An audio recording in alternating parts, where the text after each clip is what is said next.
Nottingham Forest ini biarpun baru promosi tetap berani aku bikin dia di peringkat 14 dan bukan bersaing di zona degradasi. Karena memang menurutku si Lingard bakalan cocok dengan tim kayak Nottingham Forest ini. Kalau dia bisa dipercaya dan dikasih kesempatan main, dia bisa bikin kita semua terkejut macam yang dibikin dia waktu di West Ham kemarin. Berarti kalau nggak ada Lingard, Nottingham Forest degradasi nol? Oh, enggak lah, nggak sampai degradasi. Kalau ada Lingard kan Nottingham Forest peringkat 14. Nah, kalau nggak ada Lingard, beuh. Biawak kali ya kan.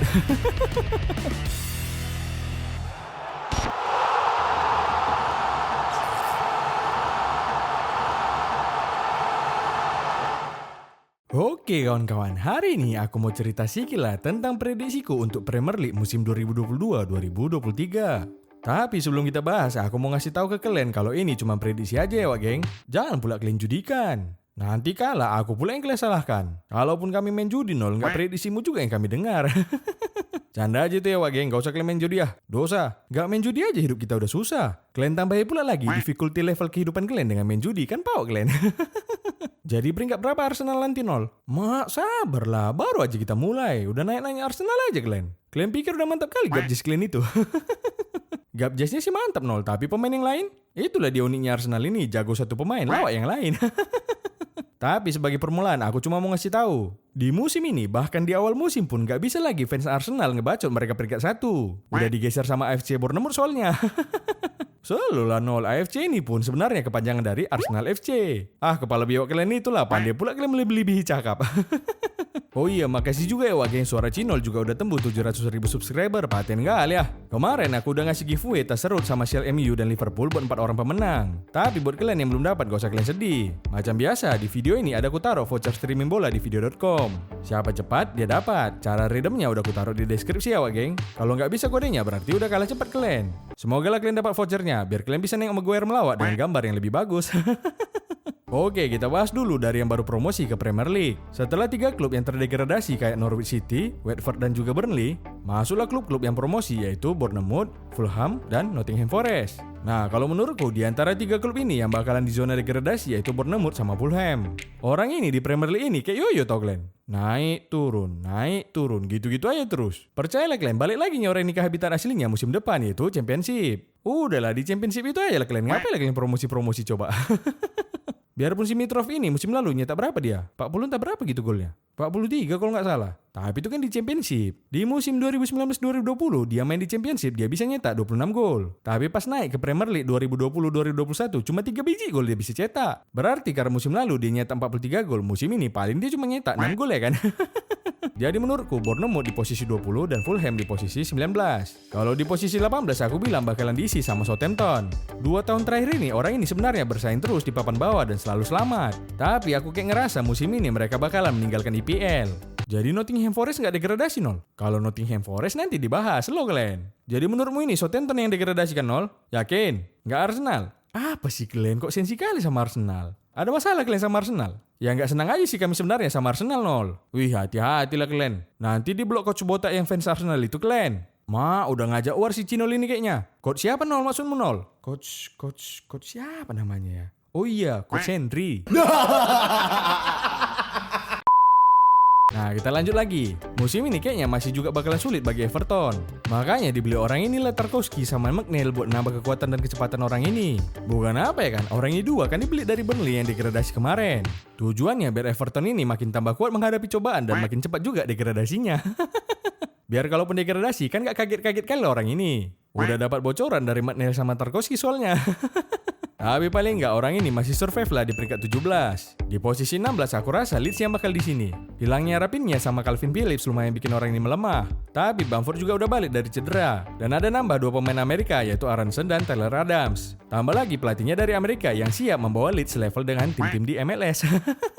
Jangan salah kalian, makanya aku taruh orang ini di atas Everton. Karena Everton lawan tim MLS pun terpongki 4-0. Di posisi 15 aku rasa Brentford yang bakalan di sini. Memang nggak banyak pemain jago orang ini, apalagi Eriksen juga udah cabut ke MU. Tapi aku rasa mereka ini mainnya pragmatis, solid dan bikin susah juga. Jadi posisi 15 cocok lah untuk Brentford. Kalau Nottingham Forest tadi aku ceritakan sedikit lah dulu ya. Jadi Nottingham Forest ini sebelumnya udah 23 tahun absen di sepak bola tertinggi Inggris. Kalau MU udah berapa tahun absen gak dapat piala nol? Kalau itu nggak usah kalian tanya, udah tahu ya kalian jawabannya. Tapi kalau kalian tahu, dulunya Nottingham Forest ini adalah salah satu klub yang kuat di Inggris dan pernah juga juara Liga Eropa 2 kali berturut-turut. Nottingham Forest punya Piala Eropa, Nol. Iyalah, kalian pikir dia kayak Manchester City. Tapi itu kan pada masanya. Iya, semua ada masanya. Kayak di musim 2003-2004 lah, ada klub yang ditakutin karena nggak pernah kalah satu musim. Dapat piala yang lain daripada yang lain pula orang ini ada emasnya. Mantap kali lah pokoknya ya kan. Tapi itu kan dulu sangar kayak anak muda film India. Sekarang udah enggak. Kalau sekarang lebih kayak bayi yang umurnya 1 tahun, lagi lucu-lucunya. Kok jadi bahas ini pula aku? Kan Nottingham Forest yang mau kita bahas di sini. Kalian ini suka kali bikin aku gagal fokus. Kita lanjut lah ya. Menurutku, klub yang bermarkas di City Ground ini juga punya kelebihan di taktik dan atmosfer supporter mereka yang rindu kali mau balikkan masa kejayaan klubnya. Biawa, udah susah lah Wak Geng kalau kayak gitu. Kalian pikir gampang-gampang aja sekarang? Udah susah sekarang Wak Geng, apalagi semenjak Arab Oil masuk. Tapi biarpun gitu, Nottingham Forest juga serius menatap musim baru di Premier League dengan beli beberapa pemain yang salah satunya juga minjam Dean Henderson dari MU, ngontrak Wayne Hennessy, beli Omar Richard dari Munchen, dan Nico Williams dari Liverpool. Tapi tahu kalian apa faktor paling besar kenapa mereka bakalan bisa bersaing di Premier League? Ya udah jelas lah, karena Nottingham Forest resmi mendatangkan pemain yang terhebat Lord of the Lord kita, yaitu Lord Lingardinho. Aku rasa Nottingham Forest ini bisa duduk di peringkat 14. Secara kalian tahu lah hubungan angka 14 sama si Lingard ya kan? Angka keramat ini bos. Tapi dia sekarang udah nomor 11-0 di Nottingham Forest. Nggak peduli aku, kalau Glenn Joom pun angka 11-nya ini, angka 14 juga yang sebenarnya. Nottingham Forest ini biarpun baru promosi tetap berani aku bikin dia di peringkat 14 dan bukan bersaing di zona degradasi. Karena memang menurutku si Lingard bakalan cocok dengan tim kayak Nottingham Forest ini. Kalau dia bisa dipercaya dan dikasih kesempatan main, dia bisa bikin kita semua terkejut macam yang dibikin dia waktu di West Ham kemarin. Berarti kalau nggak ada Lingard, Nottingham Forest degradasi nol? Enggak lah, nggak sampai degradasi. Kalau ada Lingard kan Nottingham Forest peringkat 14. Nah, kalau nggak ada Lingard, mungkin Nottingham Forest bisa finish lebih tinggi lagi. Kalau peringkat 13 sampai 11, aku rasa Brighton bakalan di posisi 13, Wolves di posisi 12, dan Leicester di posisi 11. Aku rasa mereka-mereka ini punya skuad yang bagus, tapi nggak cukup bagus untuk bersaing di perebutan zona Eropa. Paling orang ini berusaha maksimal biar bisa masuk 10 besar. Soalnya kata mamaku, nggak mesti ranking, masuk 10 besar masih dikasih hadiah kok. Nah, di posisi 10 aku rasa bakalan diisi sama Manchester. Real lah Wak Geng. Canda. Jantungan aku kok bikin nol. Itulah cuma fans MU yang jantungan pas ku bilang Manchester. Belum ku bilang pun Manchester apa, terus sudah merasa orang ini ya kan. Iyalah, nggak mungkin lah fans Manchester City yang jantungan. Orangnya pun nggak ada, cemana mau jantungan. Slow aja kalian fans MU. Lebih tingginya MU kalian ku taruh dari ranking 10 ke ranking 9 tapinya. Biawak, serius lah kau nol. Kalau MU nanti kita bahas terakhir itu biasanya. Oke? Jadi di posisi 10 aku rasa bakalan diisi sama Crystal Palace. Menurutku skuad mereka setara lah skuadnya dengan peringkat 13 sampai 11 tadi. Cuma di tangan Vieira, Crystal Palace ini jadi tim yang agak menyulitkan tim-tim papan atas. Nah berikutnya ada juga klub yang menurutku bakalan ngasih kejutan di musim yang baru ini. Newcastle United. The Magpies sudah mulai agak kaya ini ku tengok karena dia kusisi sama Pangeran Arab Saudi. Yang kata-katanya jauh lebih kaya daripada pemilik City dan juga PSG. Kaya pun kalau nggak pernah juara Liga Champions buat apa ya kan? Semenjak kemarin ganti pemilik, Newcastle musim lalu juga mulai berkembang di bawah asuhan Eddie Howe. Apalagi musim ini mereka berhasil mendatangkan beberapa pemain kayak pemain Aston Villa yaitu Matt Target. Targetnya itu target apa nol? Entah, target masuk tentara lo kurasa ini. Iyalah, itu kan target juga biawa. Kalau targetmu tahun ini apa nol? Targetku tahun ini nggak muluk-muluk lah. Bisa rajin upload aja udah jadi hal yang bagus sama aku. Payah soalnya sama kalian kalau janji-janji. Aku lama kali ngupload kalian bacoti. Tiba rajin upload kalian bilang aku lagi BU. Padahal emang iya. Enggak lah, sebenarnya kerjakan aja lah yang kalian senangi. Kalau soal rezeki itu udah ada yang ngatur. Kecuali Barcelona. Kalau Barcelona, bos-bos orang ini yang ngatur rezeki pemainnya. Yang pasti aku nggak mau janji-janji. Jangan kayak si Lingard di YouTube-nya bilang news videos every week. Tapi 7 bulan yang lalu terakhir dia ngupload. Kok jadi bahas Lingard lagi kita? Lanjut lah ya. Terus selain Matt Target, orang ini juga beli kiper dari Burnley yaitu Nick Pope. Jadi prediksiku Newcastle bakal bersaing sama Aston Villa dan tim-tim di bawah mereka ini buat menduduki peringkat 8. Soalnya Aston Villa pemain-pemainnya juga udah lumayan bagus. Dengan Coutinho udah dipermanenkan, terus ada tukang pukul dari Sevilla si Diego Carlos. Makin bikin skuad Aston Villa ini lumayan merepotkan nanti. Cuma aku ngerasa Aston Villa ini tidak akan lebih baik posisinya daripada Newcastle. Jadi aku rasa Newcastle di peringkat 8 dan Aston Villa di peringkat 9. Musim lalu ku prediksi Aston Villa ini di peringkat 7, kalian malah turun ke peringkat 14. Musim ini nggak usah tinggi-tinggi kali aku bikin ya. 9 udah cukup kayaknya. Tapi aku salut sih sebenarnya sama si Gerrard. Dengan materi pemain yang ada, pelan-pelan dia bisa merusak tatanan tim di Liga Inggris ini. Di pramusim aja MU yang katanya mau tsunami trofi itu bisa diimbangin sama mereka. Kita tengok aja lah cemana nanti si Gerrard ini bawa Aston Villa. Asal jangan kepleset aja kayak dulu ya kan.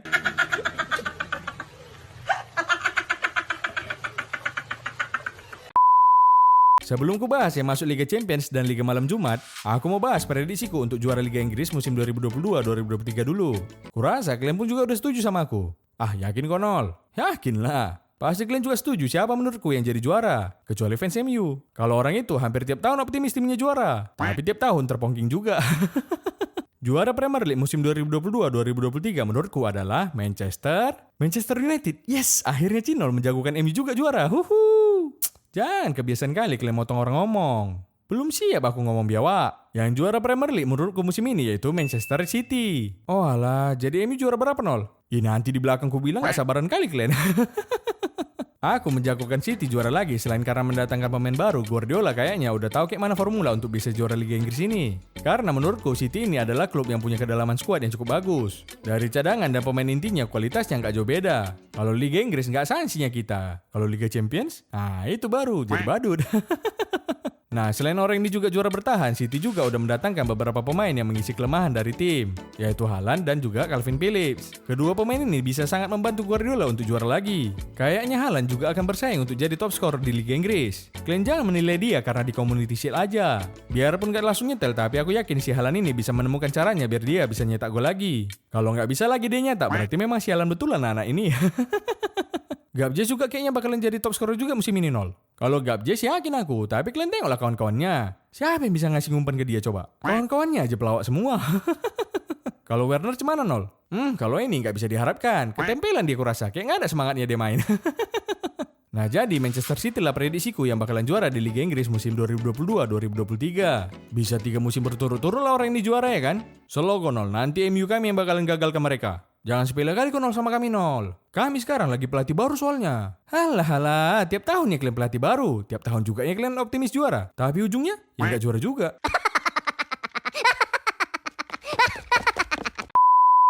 Biar kalian fokus ntar ke Liga Champions dan zona Liga Malam Jumat, juara udah kuprediksi tadi kan? Sekarang yang kuprediksi masuk zona UCL mini kayaknya West Ham lagi. Kecuali MU sama Arsenal mau tuker tempat sama mereka ya silakan aja.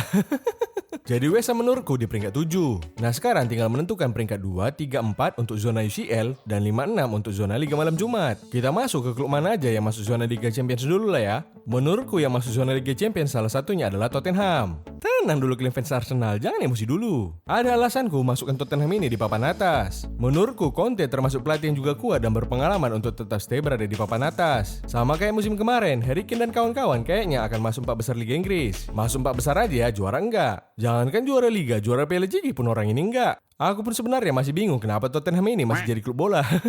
Dengan semakin matangnya Harry Kane dan Son, apalagi masuk beberapa pemain yang makin menambah kuat Tottenham macam Bissouma, Perisic, dan Richarlison. Musim lalu aja mereka bisa peringkat 4, apalagi musim ini ya kan? Menurutku Tottenham bakalan naik ke posisi 3. Ngeri kali ya kan, 3 udah dapat, tinggal posisi 2 sama 4 nih. Selanjutnya Liverpool menurut prediksiku juga akan tetap berada di 4 besar. Apalagi kalau si Nunes ini bisa bagus. Bukan gak mungkin Liverpool akan bersaing lagi dengan City untuk memperebutkan juara Liga. Tapi dari hasil pramusim kemarin agak gak yakin aku sama si Nunes ini. Kalian tengoklah, kayak mana yang jadi nengok gawang itu. Itulah jagonya MU ini. Ada ilmu merahnya orang ini kayaknya.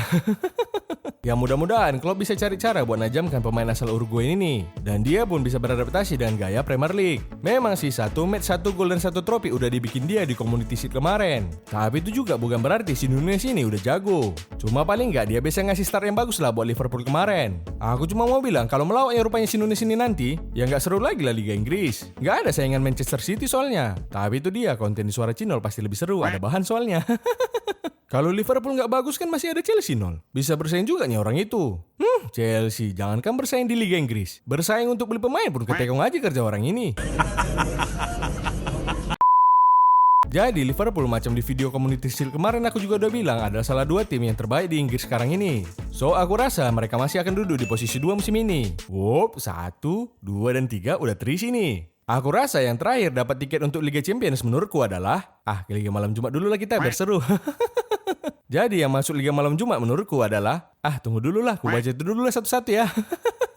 Kita ke Chelsea dulu. Chelsea di pramusim ini agak sedikit berselema kita tengok ya kan. Bahkan lawan SSB Arsenal aja dibantai orang ini 4-0. Kayaknya kehilangan Lukaku malah makin bikin tumpul Chelsea ini ya kan. Enggak Nol, enggak. Ada nggak ada dia, sama aja tumpulnya. Di bursa transfer juga pemain incaran kalian Leo semua ke Barcelona. Kok bisa lah Chelsea ini kalah sama klub yang banyak utangnya, aku pun heran. Nah daripada kalian capek-capek nyari bek pengganti Rudiger, mending Phil Jones itu aja kalian ambil. Maunya dia itu. Kalau Phil Jones kalian ambil, gak ada saingan kalian. Lumayan itu untuk jaga-jaga, nggak bisa jadi bek jaga rumah bisa dia itu. Datangnya Raheem Sterling dan Koulibaly juga belum ngasih penampilan yang gimana-gimana kali buat Chelsea. Tapi jangan sepele kali kalian. Ini tuh kalian ngelatih Chelsea. Sisa-sisa Lampard pun bisa dipoles dia jadi juara UCL. Cuma si Werner lah yang nggak bisa dipolesnya. Udah rusak total aku rasa sampai ke dalam-dalamnya. Biarpun di pramusim jelek, aku rasa entah gimana caranya Chelsea pasti bakal nemukan cara biar mereka masih bisa bersaing di papan atas Premier League. Kalau MU dengan pelatih barunya si Erik ten Hag yang juga udah kita bahas kemarin, kayaknya lumayan menjanjikan ya kan? Tapi jangan tertipu kalian. MU pramusim memang selalu begini. Cuma pas akhir musimnya begini selalu. Yang bakal bikin MU ini berselema malah kadang bukan tim-tim lain. Dari pemain-pemainnya sendiri juga yang bikin rusak. Macam sekarang lagi drama bang kami kita Ronaldo mau cabut dari MU. Sementara dia si paling menggendong musim lalu dan paling jago menurutnya. Mulai agak-agak dia kita tengok mau melawan pelatihnya ya kan. Yang kayak gini lah nanti yang berpotensi bikin MU berselema. Akibatnya apa? Ya konten kita makin banyak lucunya. Jadi apakah MU ini bisa masuk ke zona Liga Champions? Aku bilang mungkin aja. Kalau kita tengok hasil pramusim orang ini dan kalau mereka bisa mempertahankan konsistensi mereka, aku yakin mereka musim depan juga bakalan konsisten di Liga. Musim lalu mereka di peringkat 6, ya berarti musim ini konsisten juga orang ini di peringkat 6. Ah itu kan prediksi kau Nol. Sering salah juga ya prediksi kau itu biawak. Musim lalu kau bilang MU peringkat 2. Rupanya jungkir balik ya kan? Ya namanya prediksi wak geng. Bisa salah kali. Tapi betul lah, sekarang ini MU berada di tangan yang tepat menurutku. Karena semenjak kemarin pramusim, pemain-pemain MU ini memberikan perubahan di bawah asuhan Wak Botak ini. Macam yang aku bilang tadi, kalau orang ini bisa konsisten di Liga Inggris, bukan nggak mungkin orang ini bisa masuk zona Liga Champions. Asal kau perhatikan Wak Botak si Maguire itu. Jangan menyalah-nyalah lagi dia. Kalau kumat gilanya, apanya yang zona Liga Champions? Zona degradasi yang ianya jadinya.